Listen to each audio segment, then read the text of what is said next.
Welcome back to This to Digital. We talk about today's video games and the classics that inspire them. I'm your host, Brett Clark. And what's up, everybody? I'm Matt Keaton. This week, we're diving right into Life is Strange Episode 3 entitled Chaos Theory. Yes. And be sure to stay tuned for this week's Save Points, where we answer your questions and read your comments. All right here on This to Digital. So, Matt, Chaos Theory, Episode 3 of Life is Strange, that's where a lot of stuff really goes down. That's where I feel like Life is Strange starts to take its darker road, you know? For sure. You want to talk about your experience with that? Oh, man. First of all, again, thanks for turning me onto this wonderful, wonderful game series. So this episode was definitely changing in the regard that you got to spend some time kind of living some memories, spending some quality time with Chloe. And Max and Chloe kind of getting to kind of like rekindle their true bond of friendship in a way. And what really stood out for me was some of the set pieces in the game. You have the school in the setting of nighttime after dark, and obviously you're supposed to obey the curfew, which you don't. And you're kind of getting into trouble and kind of exploring the school and doing some silly things. And it's really kind of like, for me, like a walk down memory lane, because it's been a long time since I've been inside of a high school and inside of a swimming pool in a high school as well. And for me, that was really like my most memorable fun time, was just kind of exploring through I chose the boys' bathroom. Don't judge. I don't judge you. And we just kind of snuck through and went to the pool and had a good time. And overall, I'd say the episode really carried the tones well, and then threw us a giant curveball. I think it's going to take a lot more than just a few stabs at it to really speak to the overarching story that it carries through. But it really was, just for me, a really good, like, solid third episode. And it really, because I have yet to see what's down the road, for me, it was like going from step 1 to step 2 to step 3. For me, it just keeps getting better. The storytelling is getting better, the writing is getting better, and the gameplay mechanics are throwing you hidden curveballs and making you really fight harder than you should have to get to the next objective. And I really like that. I felt I was the most putsy during this episode, and I had the most to rewind and start over again. And it was definitely kind of eye-opening. I don't know if I was just having an off day or if I just really didn't put that much thought into it, but I definitely had some struggles, and I had probably my most rewinds out of the entire 3 episodes so far. But yeah, I really like the after hours dark theme of sneaking into the principal's office to search records and try to find some evidence against Nathan and the conspiracy that's kind of like looming over the school. And as a whole, I think it's a really good, solid step up from the other 2. And I think I'm super excited to see where episode 4 and 5 take us. I think you're right. I think this episode, there's a lot of moral dilemmas that they offered into this episode that they didn't previously. You know, I think there's a lot of cool things, especially at night with the school, where, yeah, you can go into the boys' locker room. You can, explore this area. You can go through this file and you can go through this. And there's you see a lot more consequences or choices that you haven't had in previous episodes, which I really like, because now Life is Strange has kind of gone from this like linear 1 to 2 option story to more like a Mass Effect, where your story, depending on what you chose in the past, is now starting to compound and grow bigger. It gives you a lot more options. The one thing I will say with Life is Strange, what did you do with, so there's money in the school. Did you decide to use the money, or did you decide to leave it? So when you finally use your little homemade pipe bomb, which was cool, by the way, to have to search for the ingredients, when you finally break into the office and you sneak in and you go through the principal's office and you go through the drawer and you see the stack of money, you have the choice to obviously take the $5,000 or so cash and give it to Chloe to pay back Frank, or you can just leave it there because it is for the disabled charity that's being run through the school. I actually opted to not take the money, to do the right thing, and to keep the money there for the disabled children instead of just, trying to pay off Chloe's, drug dealer, so to speak. Mm-hmm. Yeah, I feel you on that. For me, I don't actually remember what I ended up choosing because Frank is a very big antagonist in Life is Strange, and sometimes the interactions you have with him, you need him to be on your side for certain things in order for certain storylines to progress. And maybe I did, maybe I didn't. I don't exactly remember personally, to be honest, because it's such an important thing, but it's like a decision that you know I think I might have chose to pay off Frank so I could get more information for X, Y, and Z, Hmm. later down the road, and that's how I viewed it, because at the end of the day, I think when you're dealing with life and death situations, um, you know, is it better to save my life and pay off this drug dealer who can tell me what happened to these other people and save a bunch of other people? You know, that's that's kind of the moral dilemma. It's kind of similar like the surveillance the surveillance survey you can sign in the first episode on whether or Hmm. not Chloe's dad should be allowed to put security cameras in the school. And Yeah. depending on if you sign that or not, uh, you know, he'll bring it up. He'll be like, "Oh, even that little petition can't stop me," and stuff like that. And eventually, it comes around that the petition does do something or whatnot, or the petition doesn't go through, and they're able to put more cameras in. And there's little things like that where you start to compound and see it more. Like I said, like even as an example is with your plant. I love that about Life is Strange. Can't speak to that enough. But for you, like going through the story for the first time, like what is it about the story that was captivating to you in this particular episode? It's all about friendship, and it's about exploring and uh, following your own path. So like I said, the reason why I didn't take the money is because it just felt kind of dirty. It was behind a locked drawer, a locked door, and it was meant for a charity. It just felt kind of dirty. So I just did it the way that if I was to come across money like that, that was someone else's property. Um, and I've actually had a real world opportunity where I found a stack of cash and I actually turned it over to the proper person who it belonged to instead of just being dishonest and taking it. So for me, I just kind of followed my own path, and the game lets you live vicariously or lets you choose what you want to do and walk the straight path. So it's up to you what to do. I think I like that about the game the most, the choices, the variety that you have. Do you want to play as a fantasy like a Grand Theft Auto fantasy, or do you want to just play as an honest person, or do you want to just do something you've never done before and make some choices you've never made before? Now that you have the cool ability to rewind and maybe undo or redo things and get a different perspective.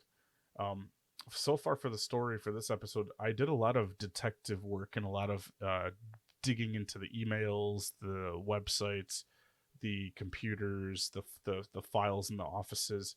I was like a sponge. I went in and I really wanted to absorb as much information as I could. And during this episode, you actually learn quite a bit about the files that the school, through David and the principal, are keeping on all the students, and you kind of see that there's a little bit of favoritism leaning towards Nathan Prescott because of his father's donation money that the family has given to the school.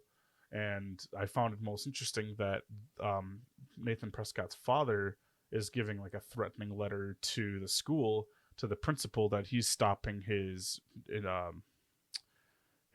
charitable donations to the school until they reinstate his son. And so I just find it interesting that like with both that discovery and then talking to Nathan in the diner this episode, even though he's a douchebag, you really learn that it's really it's you kind of almost start to see like you could maybe feel bad for him Mhm. because he flat out calls his father an asshole, and you kind of see this like story where it could just be this kid's just been abused mentally, physically, and just forced to walk his father's path. Maybe his father didn't get to be so successful in life, and I can kind of see how that would touch to a lot of people because for the most part in society, our parents have pushed us to be better than them, and a lot of times it's out of love, but as young people we take it as something else, and so I think Mhm. that could be a big misunderstanding that they just are going to explain, or maybe they haven't. But doing a lot of the background on David as well, and seeing that they actually, so on the desk inside the principal's office is the petition that was handed over that was signed by all the students, and it's basically like null and voiding the installation of all the new security cameras. And so, it's good to see that your decision you made before you knew David and the whole situation, that you tried to do something right and it actually succeeded.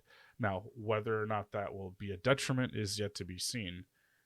My thought was like thinking too much. Like, what if, you don't have the security cameras that are installed because of the whole, we don't want to be, conspiracy theorists and be paranoid all the time. But what if it's the bad thing that if something happens, like a murder or like something happens that could have been caught on camera, that we now would never know because there's no security cameras in place. So it's definitely feels like every little thing in the game is a decision that's either going to bite you in the butt or not. And I really like how everything has weight, even something as small as you know picking up a photograph and looking at it, or taking a photograph of something in the environment.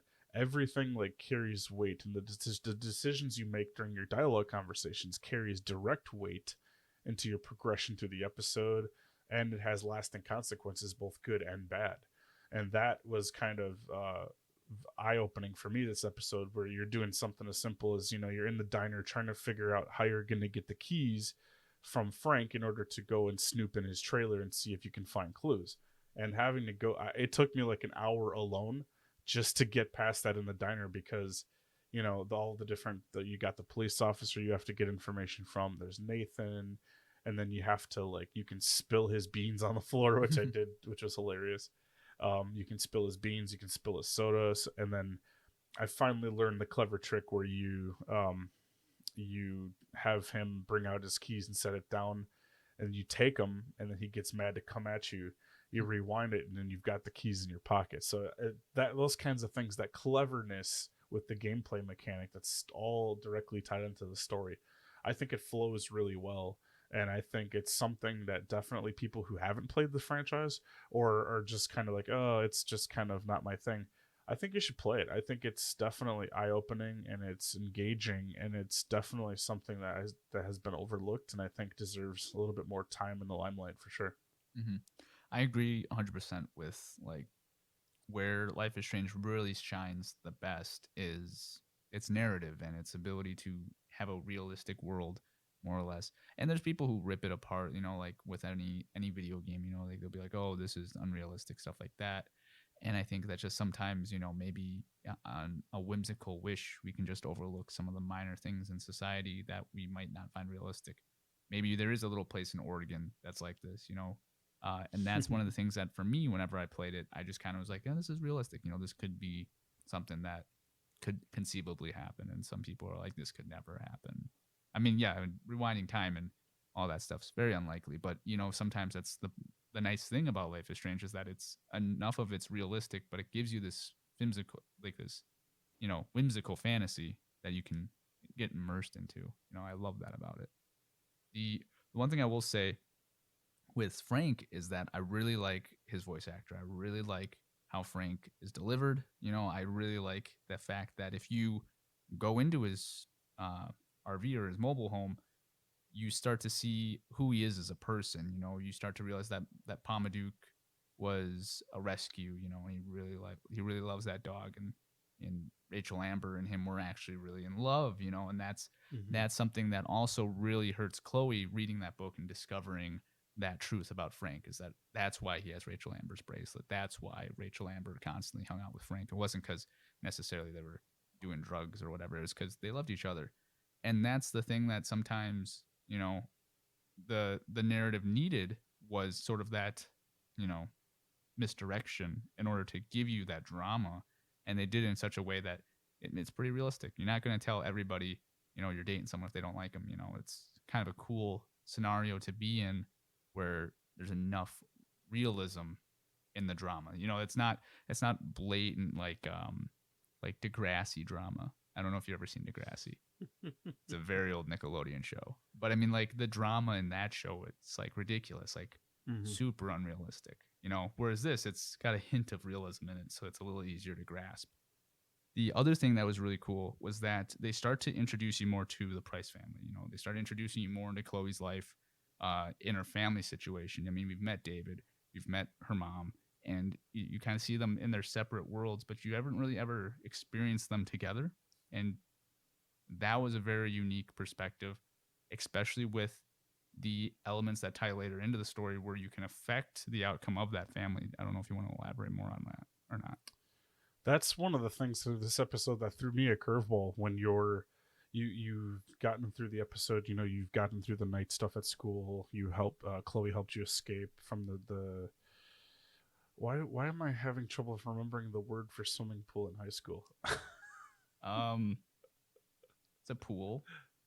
It bothers me. There's a name that's escaping my memory, and I will laugh at this, and I will welcome everyone to laugh at me for getting this name. However, so once you finally escape and you go to her house, you sleep over, and then you have a lot of like memory lane moments coming together where you're starting to really like strengthen your bond with Chloe. And it gets kind of a little bit flirty, a little bit like sassy. Yeah. I just went for it. I kissed her. Like you're jumping the gun here. You gotta kind of rewind there. Life is Strange rewind here. What are you talking about? This kiss? It's probably one of the reasons many people play the game, but you got to elaborate for those people who don't. Yeah, know. So it's like you're kind of getting these undertones after they wake up after sleeping over. You notice your clothes are dirty and you're kind of checking out her room, and she goes to tell you, hey, I've got some clothes left over, go put something on. And she finds I guess an outfit that Rachel had worn that she held on to, and she just let her basically put it on. But right before that, she kind of like gets sassy and they start teasing, and she's like, I can basically tell you whatever to do and you'll do it, and like right now just kiss me. And so you basically have the choice, kiss her or not, and then you basically go up to her and you charge towards her and kiss her, or you don't. Now I just did it just to be silly, which it's kind of in like a vein of teasing, and it doesn't mean anything over sexualized, but I kind of get like through the facial animations and through some of the context that maybe Chloe has deeper feelings than she's letting on. And I think Max is just kind of too naive and really doesn't understand, or really just kind of like brushes it off, so to speak. And so you go through the course of that, and then when you do go downstairs, that's that family dynamic that you're talking about, where you kind of relive memories with her mom and as you were kids. What was really trippy for me was the awkwardness of like when David comes home and he's just like super upset about something so stupid, and it causes like this dynamic family wedge, and then you have the option to side with him or side with Chloe, and obviously you're gonna back your friend in that instance. So it's like everybody ganged up on David, and he felt like betrayed and scorned, and I felt kind of bad for him, but at the same time, like, you really don't know. Is this all his doing, or is it something that he's trying to do behind the scenes to protect the students of Blackwater? You really don't know. You just have to kind of guess and speculate. And so I kind of felt bad for him, but I kind of felt good for Max at the same time for standing up for herself and being able to say something to him and kind of put him in his place. Yeah. And then there's just like the end of the episode, which just threw me through a loop. We can touch on that later, but the game definitely does a lot to show you more, like you said, of her family, and kind of like show you what history was like before and after her original father had passed away, and which is kind of sad, but kind of telling and warm-hearted and touching at the same time. I wasn't expecting that, like, to relive those moments and to be able to see 5 years prior what you two were like as friends before you left after everything changed.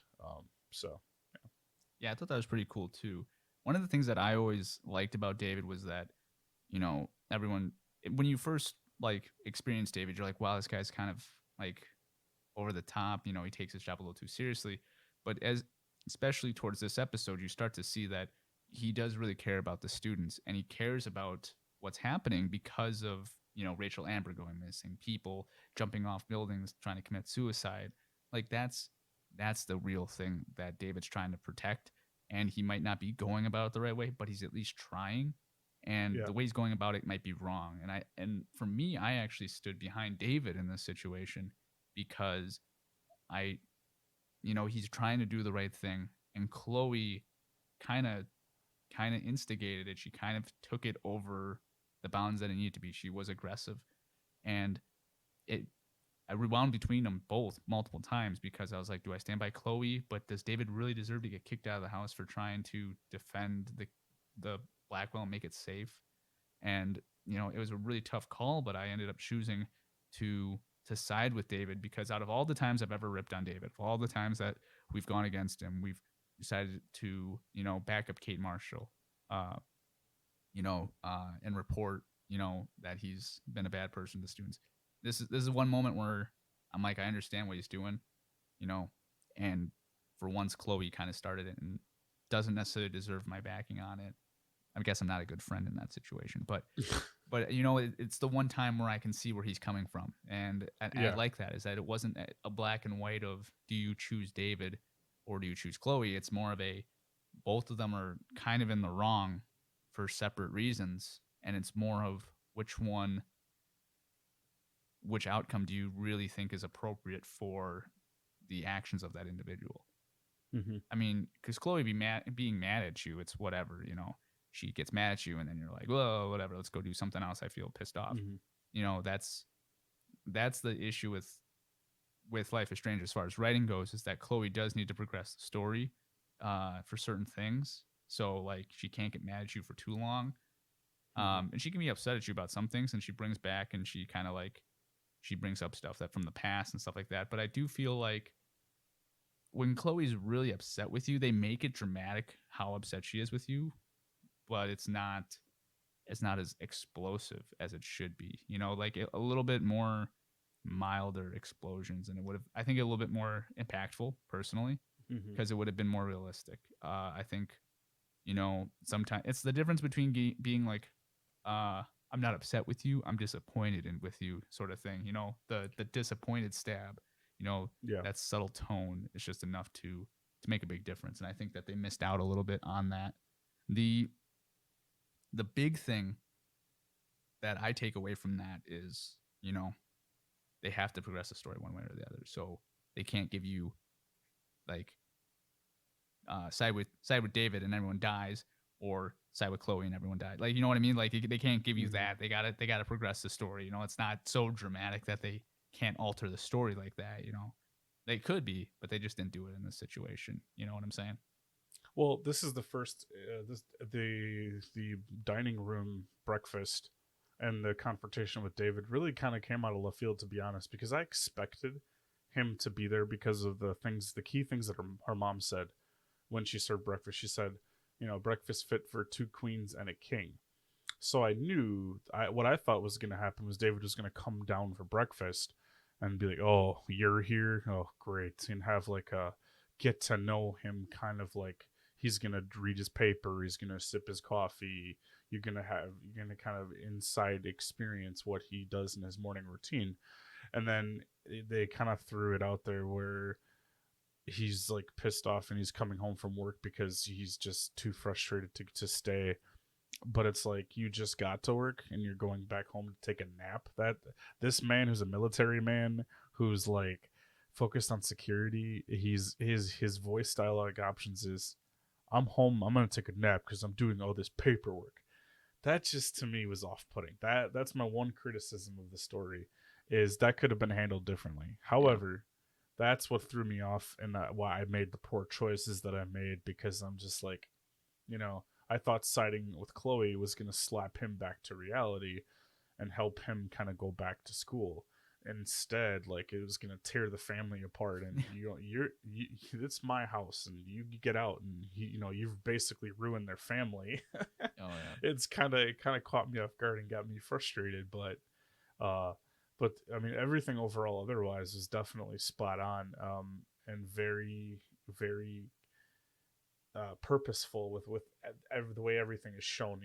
What's really stands out to me is when you first start and it's in the school. Everything's dark. It's after hours. Everyone's supposed to be obeying curfew and in their dorm, and everyone's supposed to be going to sleep. And you take a stroll, and through the in the girls' bathroom, you find what's her name?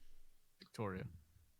No, you come across her later, but you find one of her close friends, Taylor, yeah, and you have a conversation with her, and you're kind of getting through these conversations that there's definitely fallout from this attempted suicide, and then you go outside to go meet up with Chloe because you get a text partway through saying, "Hey, let's go, let's go meet up or whatever." So you make this pact to go sneak out of school, and then you're in the grounds and you just see the nighttime nature. You see the fireflies, the squirrel. It's very serene and very peaceful. And then you've got the principal who's like staggering drunk, stepping out of the school, and he's got a bottle of bourbon right there, and he's like trying to lock the door, and he's kind of fumbling and putzing, and he sits down, and it's like Max is like, "Hey, we got to sneak past him." I just went for it and walked right up to him to talk to him, and then you get the interesting conversation that he kind of forgives you for disobeying curfew and tells you, you've earned it, go have good dreams. I thought that was very interesting way to put that. And then you back up time, and then you sneak past him when he's still fumbling with the door to escape and to sneak out. I thought it was going to be to sneak out away on the town, but it was actually to sneak further into the campus, and it kind of brought about the memorable swimming pool whole set. An auditorium is what you're trying to think of, isn't it? I gotta say the swimming pool mechanics were pretty good for a game that wasn't putting too much of a big AAA budget into it. I really just enjoyed the whole school after hours sneaking around, sneaking away from the guard, aspect to it. It was a lot of fun. Yeah, it's almost like a Metal Gear Solid game with the stealth mechanic just midway through the game. And I was like, oh no, I'm like, I can't get caught by this guy. I really like the school at night too. I love how Life is Strange reused the set pieces and they make them different. It gives it more life, because there's certain reasons why the school at night is a completely different experience than the school during the day. I do like that a lot. And the squirrel, now that you bring up that squirrel, we see that squirrel in every episode. I didn't really realize it till now. Mm-hmm. That squirrel's everywhere. Oh no, he's in the courtyard. Yep. Yeah, he's everywhere. But when you're on campus, did you notice? Oh my gosh, I said her name earlier. Oh, Victoria. Victoria was with Mr. Jefferson. Oh yes, that's right. When you both were sneaking out, when you were trying to get to your car, I think it was, or just shortly before that, she's trying to bribe Mr. Jefferson with to pick her photo for the contest. And I just found it interesting that literally the same day, later on that day, after somebody tries to take their own life, she's more focused on winning the contest and trying to kind of like smooth her way to the top, so to speak. I found it interesting that she made advances towards him, and he definitely just like, I don't even want to talk about this, just get away from me, let me go. I found that interesting because I kind of had a creep factor with the teacher for a moment there, and I'm like, oh, okay, I think he's a good Jefferson, guy. a creep. Yeah, I totally get that vibe from him too. I think I might be jealous of Mr. Jefferson, to be honest. Just for a second, he's a handsome fella. Yeah. And he does. I like his glasses. I like his look. He's a cool looking dude. I just had a moment where they started that scene, and I'm like, oh no, yeah, this dude's a creeper. But turns out he was a good dude. Yeah, Mr. Jefferson. I feels like when she says when you see those memes where it's like she says not to worry about her guy friend, and then it's like her guy friend's Mr. Jefferson. I feel like it's one of those memes. Oh man, I hate to do this to you, bro, but I think it's time for the save point. I agree with that.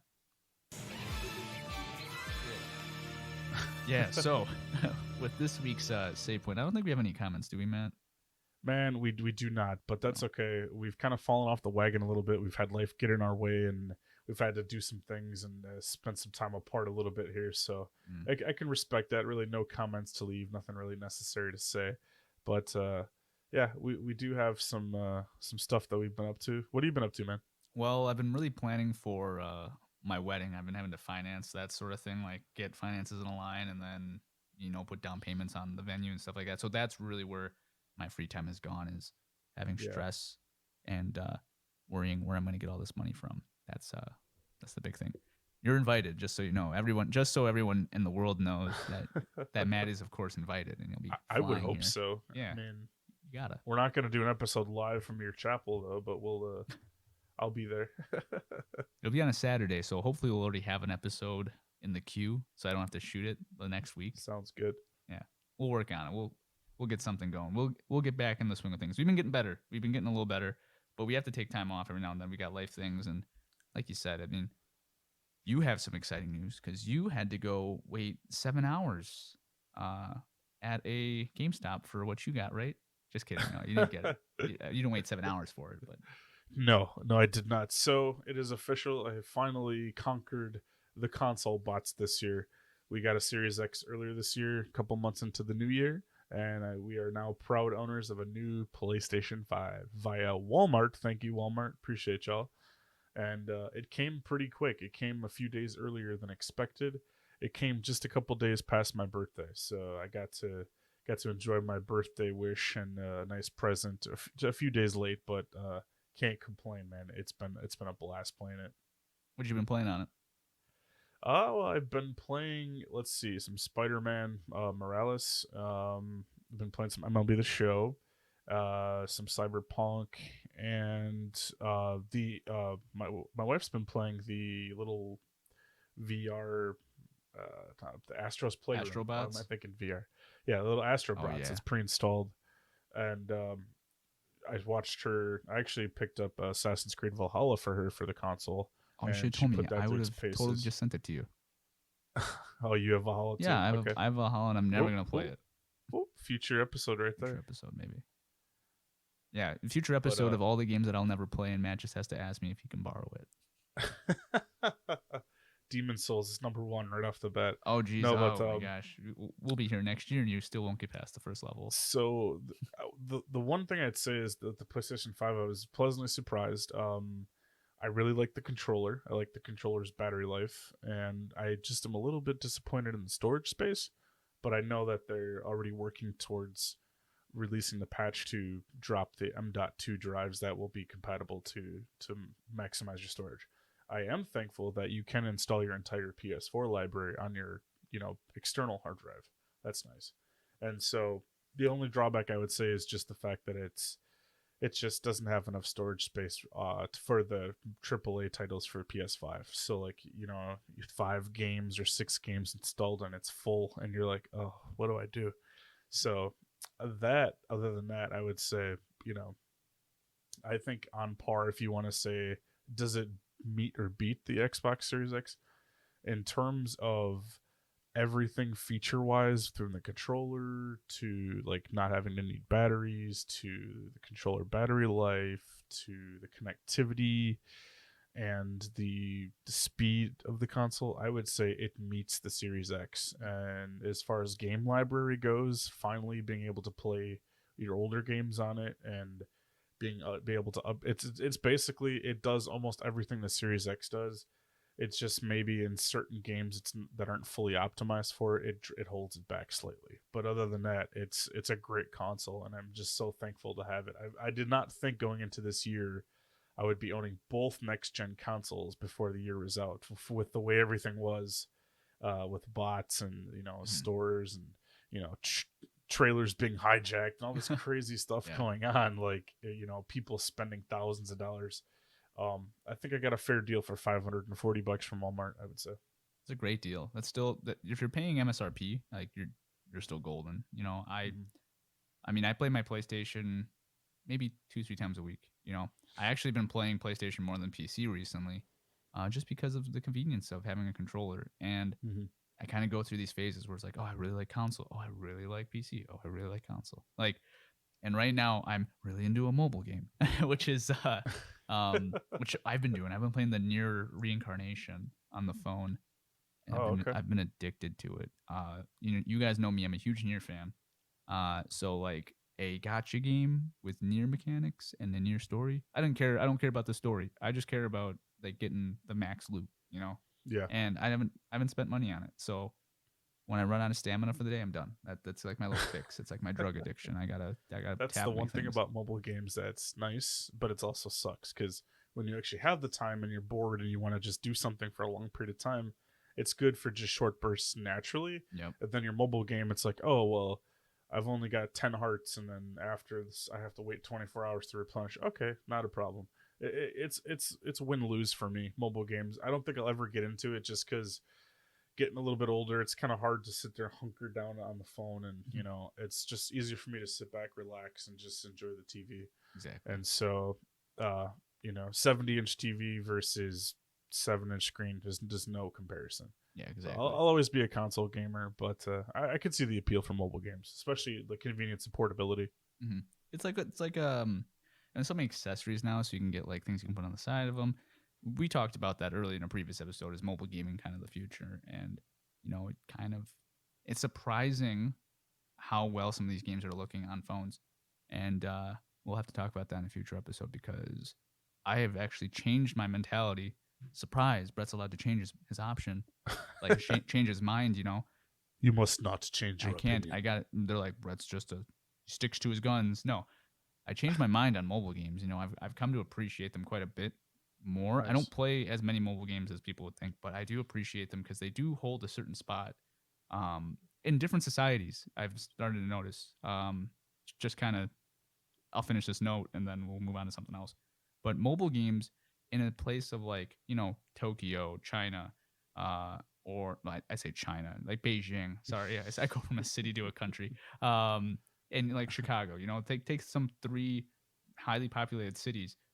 It makes more sense to have a mobile game in that situation because you're using mobile transportation, like you're using the train system, and having a mobile game on your phone, yada blah blah blah blah blah. Oh, like it's my huts, blah blah blah, and then you're at work. That's where mobile games are extremely more popular, and it makes way more sense because in Tokyo you don't have a big apartment, you don't have the space to have all of that, and it's whatever, but you've got plenty of time between your commute to your office and the 5th floor of your office compound. Like there's a lot of time for you to play when you're on the move, mobile for sure. Gaming. But you're right about that. It's all situational. Like for me, Texas, we really don't have bus lines out here because we don't live in the major part of the city, and so we don't have bus lines out here. So there's no public transportation. So really, it's just driving back and forth to work. But when I worked at PetSmart a few years ago, I on my breaks, when I was a manager, I would sit there and just kind of like play some of the mobile games on my phone for my lunch break. So I would just take 30 minutes to just kind of unwind and pick up a mobile game and play it. Various. I think at that time I was playing the Walking Dead mobile game, and I was like addicted to it. I could not put it down. Then I got into solitaire, poker, things like that, just to kind of pass the time. I could see the appeal. Yeah, definitely. It's definitely like it's a tap and play sort of thing. You're eating a sandwich or whatever.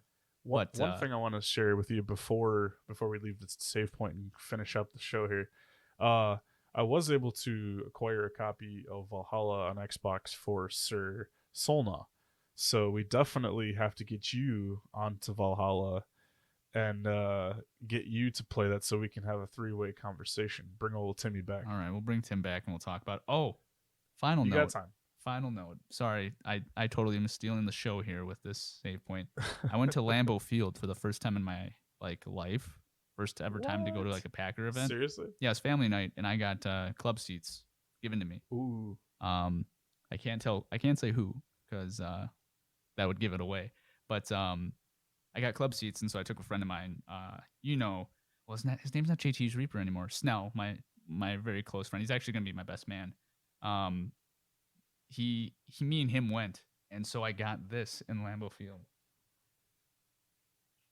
I don't know if you saw it on the news that someone tackled Aaron Rodgers and stole his helmet, but it's definitely me. I know it's a I didn't actually steal it from Aaron Rodgers, but it's super dope. I love it. It's super cool. That's awesome, dude. Yeah, it was expensive. That's awesome. I'm supposed to be saving for a wedding, and I'm spending money on a helmet. That's funny. It's funny. All the years I've been a Packer fan, I've never been able to go. So kudos to you, man. That's awesome. Well, you have to come down. You have to come down and watch a game at some point. Or I don't know if they play. I don't know. If they play the Texans almost every year. They play you guys quite a bit, but we always lose because you're in a dome. I'll drive to Dallas for that. I don't know. I'm not that dedicated of a Packers fan. I ain't driving out to Dallas. Anyways, guys, let's close out the remaining of the episode. We got about 18 minutes around the clock. Let's start this out and finish up with the biggest mind fuck thing part of Life is Yeah. Strange. Yeah. Um, the ending, Matt. So my explosion either sounded like a loogie or an explosion. I'll have to edit that. Yeah. Dude, that was a mind fuck in itself, man. Wow. I actually had to take a moment. I was like, of all the good things you could have done to do this, and this is what the outcome is. Oh my god, like, are you serious? I need to know what happened. Cliffhanger. Yeah. Oh my god. I wasn't expecting that. We're being very vague here to, keep you guys here till the end. I'm just kidding. So what happens is that you end up going back in time, and Matt had kind of hinted to this earlier, where you are able to change the outcome of the Price family and change the roles that they have in that day, because you can affect whether or not Chloe's dad lives, which is a really, really interesting set piece. It's a really interesting little side story within the main story, if that makes sense, because it's not pertaining to what's going on at Blackwater. It's a separate closed loop story of the Price family and what could have happened in your friendship with Chloe. Because this event that is about to happen, it is something that drives Max in later episodes. It is something that is brought up multiple times, because the thing is that Max will know that this reality exists, but Chloe doesn't, and that's the most messed up part about it. So at the very end of the episode, Max has lived this entire reality separately to the world that she is now apparently part of, and has no idea what is about to happen, what the world is like, and what else is going on in it, because it's a separate reality. And that's the really crazy part about it. Because whether or not you decide, or not decide, but whether or not Chloe's dad lives or dies, dramatically changes how their friendship goes. You want to elaborate a little further on that? Oh, for sure. First of all, I loved the cat and mouse mini game with the car keys. That was fantastic. So you basically you're sitting in real time as Max, and you find a photo of you two as 13-year-olds, and you pick up the photo, and you have to kind of use the sticks to kind of like bring the image into focus. And when you hold it, you start to like feel like you're going into this other realm, and then you actually step back into a memory from the past that you had. However, it's going to give you the tools, once you play it the right way, to actually prevent William's death in the first place.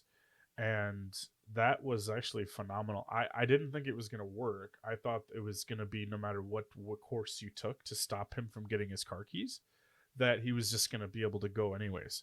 And so it was really clever, when you go to unplug the phone line so he never gets that call to pick up his wife. Which the tragic day that he gets that call, he goes to pick up his wife from work, and he gets killed in an accident.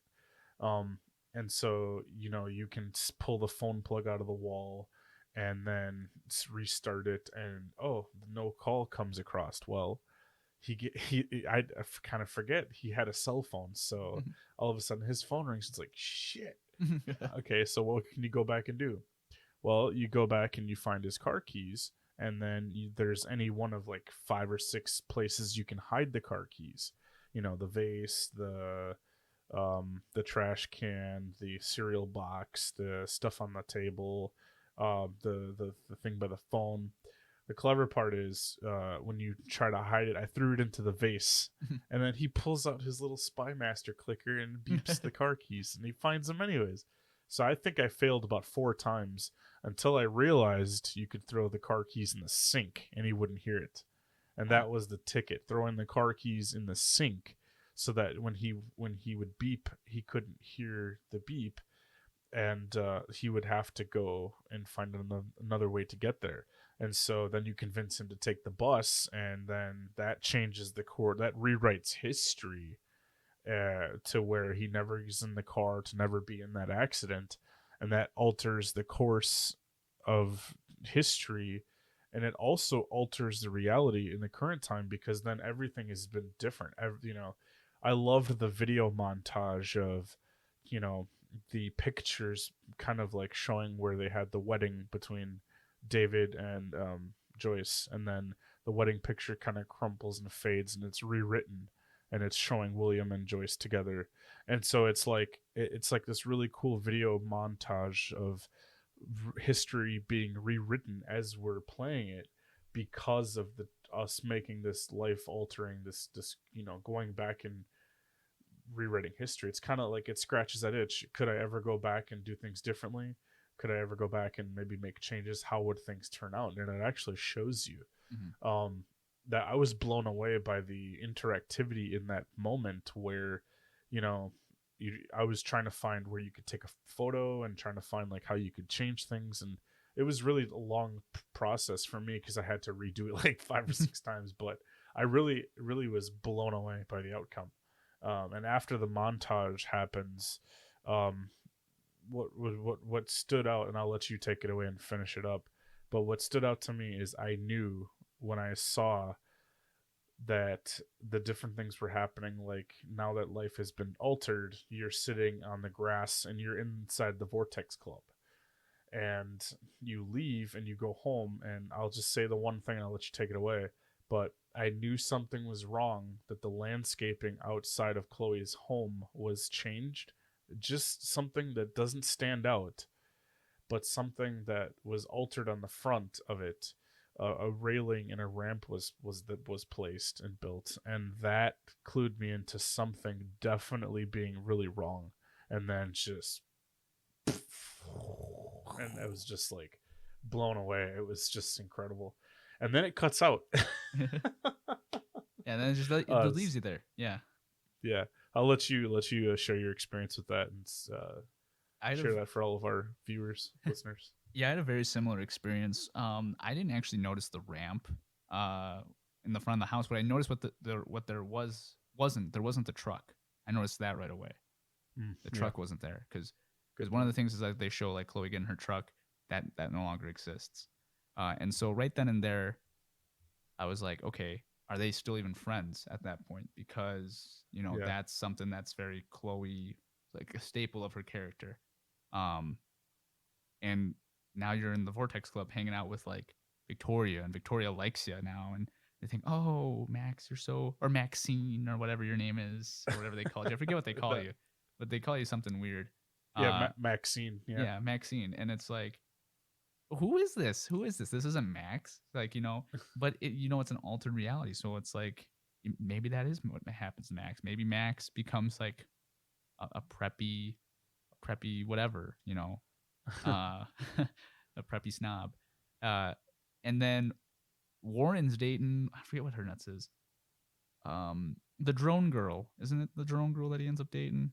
Yeah.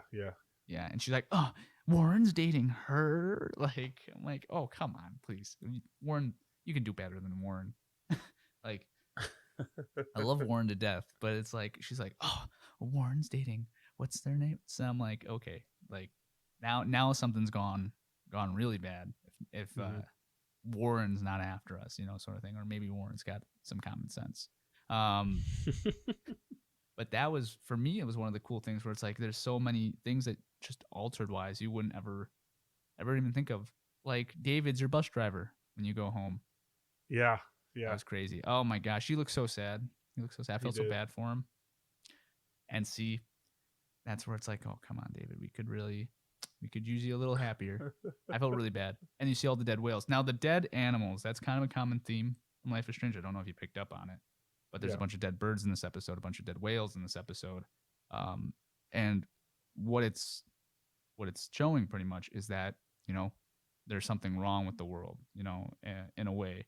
And Life is Strange, for the entirety of the entire show, the entirety of the episodic games that you've played, it shows different dead animals or different oddities in society. Like at the end of episode 1, it snows, you know.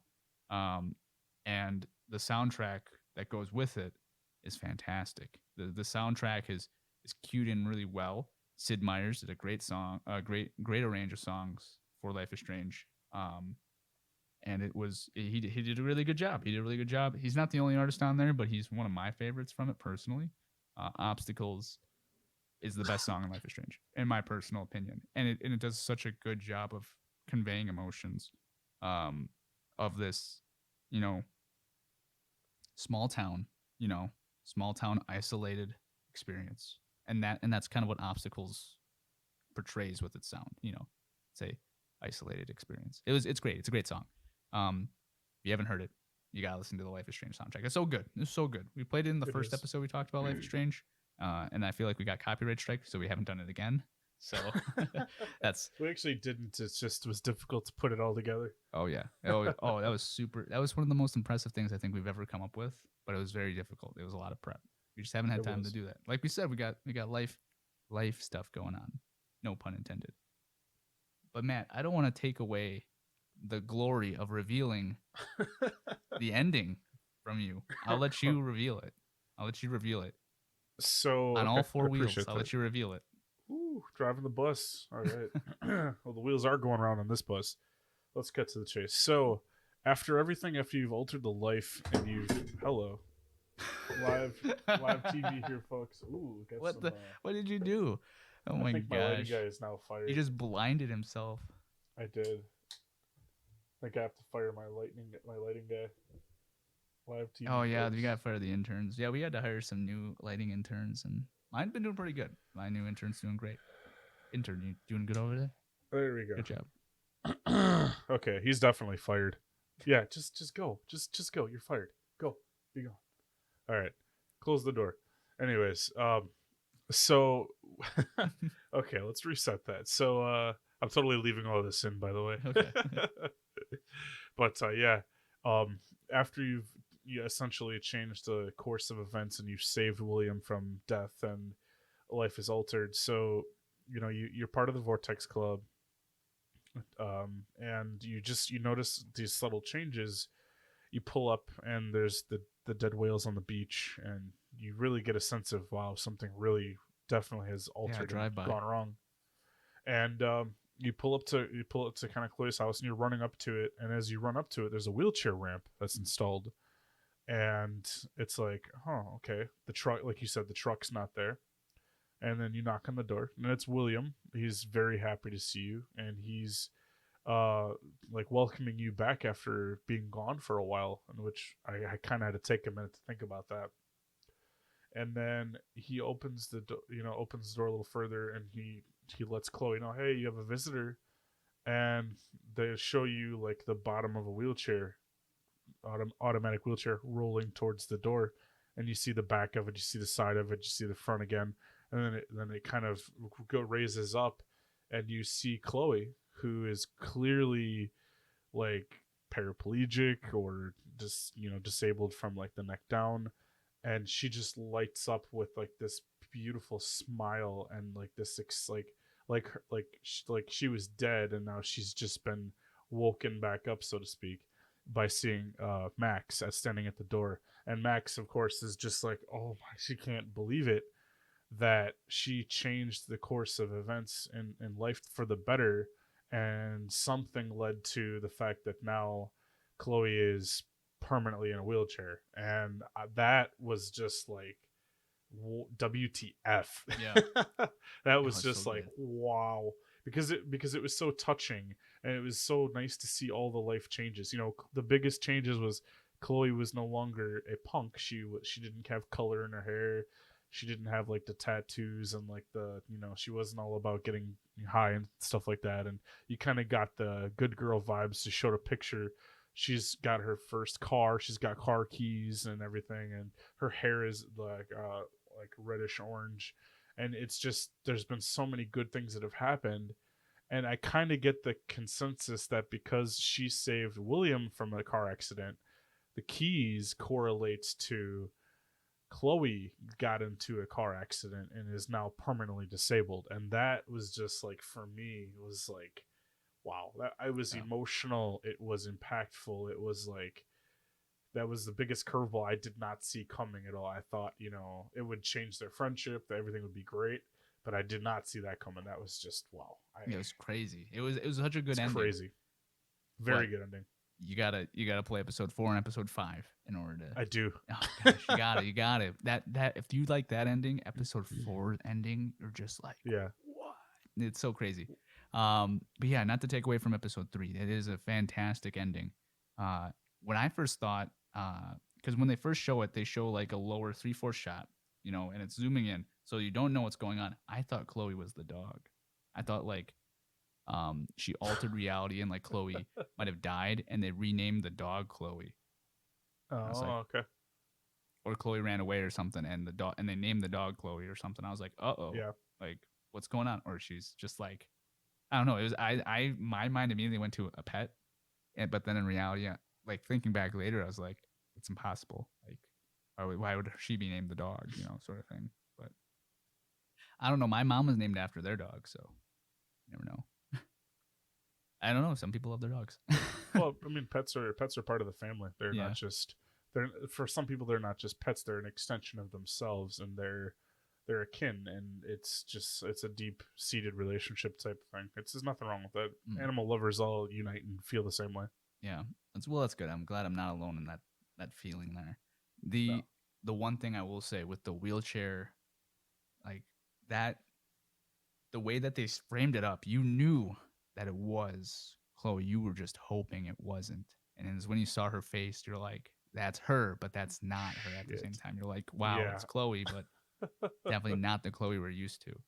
No, for and I sure. think that's something to be aware of. Like, like it's something that you're like, it's not, it's not that reality. It's so cool. Yeah. Because it's so much has changed. It's night and day difference, Yeah. And because even you as Max, you've changed, and it's crazy to think about that such one, it is one monumental event in Chloe's life, but it is one little tiny thing can change so much more. And that's why the butterfly effect shows in the corner of the screen whenever you make a decision, which I love about Life is Strange. Artistically, amazing kind of. It is the artwork, the music, the selections that the artists made, just every little detail in the game, including the gameplay mechanics and the life choices, and kind of like the questions it leaves behind. So when I wrapped it up here and I finished it, I'm thinking to myself, wow, maybe I shouldn't have been spending part of my life wishing I had done things differently, because if you could go back and change things and make things better, does that mean it's going to stay that way? Does it mean that, the life decisions you'd like to redo or try again or do differently, would it lead you to the same place of happiness? And it's kind of one of the things that my wife and I talk about sometimes is like, hey, I'm glad that our life paths together took a similar turn to the end that we are now, where we're happily married, versus where we wouldn't have been had our life played out differently. And so it really begs the question, is it even worth really sweating the past and your life choices? And is it even worth contemplating, or is it just best to enjoy what you have and step forward and just move on? And I think that's part of what for me has helped me let go of a lot of the past and look towards the future and grind and just be happy that I'm alive, happy that I have my friends and family around me, and I get to do this with you and just have a blast. And it really is honestly like the calling card for me is like, just move on and just let's do better. And that's how I've lived my life for as long as I can remember. And that's one of the reasons why I connect with this game so much. I 100% understand that. The fact that you are able to connect so strongly with Life is Strange, just based off of the decisions that could have happened, and not necessarily regretting them, but like embracing the decisions that you made in the past. I think that's something that's really unique to Life is Strange. The fact that you can connect to it in that way, that you have. And I think for me, when I connected with Life is Strange, I connected with it in not a very different way, but in a very, very emotional way as well. It was, for me, it was more of an artistic way, like where you're trying to self-understand, you're trying to find self-understanding in the world. And you do look back on the past and you wish you could change things, but in reality, you can't change who you are, and that's kind of the point of Life is Strange, is that even though Max wants to change so much about society and change like life for the better. She can't change certain parts of it. Otherwise, that's not her life. That's not who she is. Um, and that's where I really like Life is Strange. I really related a lot to Max in this situation of, you know, having friends who, you know, you want the best for them, but they don't necessarily choose the best path themselves. And at some point, you've got to either call it or you got to keep trying, like Max does for Chloe. And it really helped me a lot because it was one of those things where, as the game went on and as the game goes on for you, you'll start to see like, man, like Warren's really weird. I really don't want to hang out with him, but I got it because otherwise he'll be really upset. And then you hang out with Warren, you're like, that was a total waste of my time. And and then in real life, you've got that friend. You're like, I don't want to hang out with this guy, and you're just like, I'm not going to hang out with him because I saw what happened when I hung out with Warren. And so that's kind of, I'm not saying that video games are a replacement for reality, but it definitely, there's aspects to it socially that I connected with, you know. Yeah. I love Warren to death. Don't get me wrong, but he does get he does get kind of weird sometimes. He's a nerd. He's a nerd. Don't get me wrong. I love Warren, but he's a mega nerd. But I think it's awesome that you're able to connect with this game, you know, and that's something where, you know, you recommend games to people that you think they'll like. And that's what I always hope to do, especially here on Distant Digital. I hope to recommend games that I personally connect with and that you personally connect with, and we hope to share it with you and our experience. But for me, telling you to play this game and for you to connect with it in the way that you have is really, really uplifting to me because it means that I've recommended a game that you will remember and a game that you'll like and recommend to other people and say how great it is and, you know, get something out of it, out of value, not necessarily a tangible value, but you get something out of it versus me recommending you to play something like Final Fantasy VII, which you never finished. I'm holding you again. Shit from all sides, folks, just so you know. Yeah. Yeah, I mean, Final Fantasy VII is a tough one to play. It is to go back to it, but it's definitely on the back burner, but it's not like down and out for the count. I just have to have the time. Yeah. So I think Life is Strange makes up for it, though. Life is Strange is one of my top 10 games. Yeah, definitely for me too, and that's hard because there's a lot of good competition in that top 10. Yeah, but yeah, it's been a blast. I look forward to the next few episodes and going on from there, man. It's been a blast. Yeah, Life is Strange is releasing also Life is Strange True Colors. It's going to be a spin-off of this series. Life is Strange 2 is already out. If you guys haven't already played it and you have played Life is Strange and Life is Strange 2, you have to play Life is Strange Before the Storm. I won't talk about it too much because Matt has to beat Life is Strange before I can talk about Before the Storm. But be aware that Life is Strange, they are releasing a new title, and that's important because that means Matt can play it right after this. Gotcha. Yeah, I don't know. I don't know how I feel about the new Life is Strange. Have you seen anything about it? I have not. I haven't played the other 3 parts, so I wouldn't know. Life is Strange 2 in their episodes, and then the True Colors. There's Before the Storm. There's just so much going on. I haven't really seen too much on it, but I'm definitely looking forward to it. I also saw they had a remaster, which was kind of odd choice for the first game, and then the Before the Storm, I think it was. They remastered those. I don't know how you could remaster them. The graphics aren't that great to begin with. I didn't want to be the first one to say it, but I'll just say it right now. The graphics in these games are not fantastic by any means. No, they're not by any stretch. But for the system that they were running intended for, and the abilities that they put into the framework of it, and the way that they just have everything as a whole package, it's phenomenal. I would recommend to play it on a regular television versus a computer monitor, just because a regular television is going to be slower, like it's intended on being filmed and the camera being used. So I would recommend that. The computer monitor was kind of jarry because it's a higher refresh rate and it fills in frames and causes all this technical issues. But on a TV, it really stood out as really just looking at all the details in the environment and keeping in mind that all of these are all brush strokes from an artist, man. It's all created on a computer with an artist and strokes, and it's all. I love the like watercolors and the washed outs and there's just so much going on, and it feels very real at the same time.